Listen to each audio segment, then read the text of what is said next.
So do you remember the Durham investigation? That's the politically charged investigation set up by William Barr to try to push forward Donald Trump's narrative that the whole Russia investigation was just a hoax. Well, guess what? The investigation has come up with nothing once again. Let's talk about it in today's video.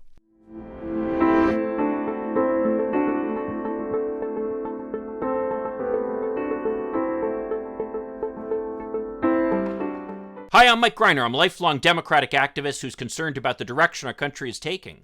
I'm also a lawyer and an academic, and I'm here to help you stand up to the BS of the MAGA crowd. So John Durham was the veteran prosecutor appointed by William Barr shortly after he took office as Attorney General under Donald Trump to essentially investigate the source of the Russia investigation. We may recall the Mueller investigation, which supposedly totally exonerated Donald Trump, but of course did no such thing, and which had resulted in the indictment and ultimately the conviction of more than half a dozen of Donald Trump's co-conspirators. So in typical Republican fashion, they figured, hey, we need an investigation too. Thus came the Durham investigation. Well, now more than 3 years later, that's more than twice as long as the Mueller investigation went on, and $4.5 million, we have a total of 2 people who've been charged in the Durham investigation. Both of them went to trial, and now we find out the second one has also been acquitted. That's 0-2. That's a worse record than the Detroit Lions have. But one thing that's clear is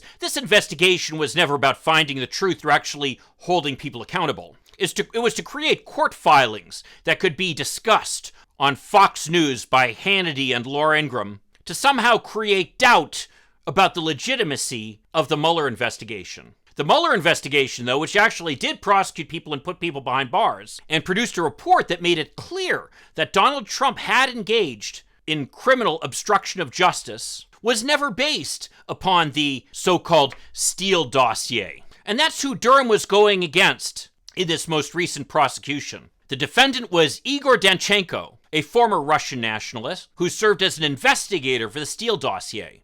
As it turns out, he fully cooperated with the FBI in all respects. But there was an argument that when he claimed he had received a call from one person, that he had never actually received that call. That was the basis for this allegation of lying to the FBI. Pretty thin, if you ask me, and that's exactly what the jury found, acquitting him after deliberating for a short period of time, much as they did with Michael Sussman, the first person who was charged by the Durham investigation. Hopefully, we're finally going to see the end of this ridiculous politically charged investigation. An example of how Donald Trump was misusing the Department of Justice to his own ends, choosing rather than to investigate the very real concerns of Russian interference in the American elections, to instead investigate those who brought that interference to light. One thing is for sure, if Donald Trump is sent back to the White House, we're going to see a lot more politically driven investigations just like this one. And even though there'll be huge wastes of taxpayer money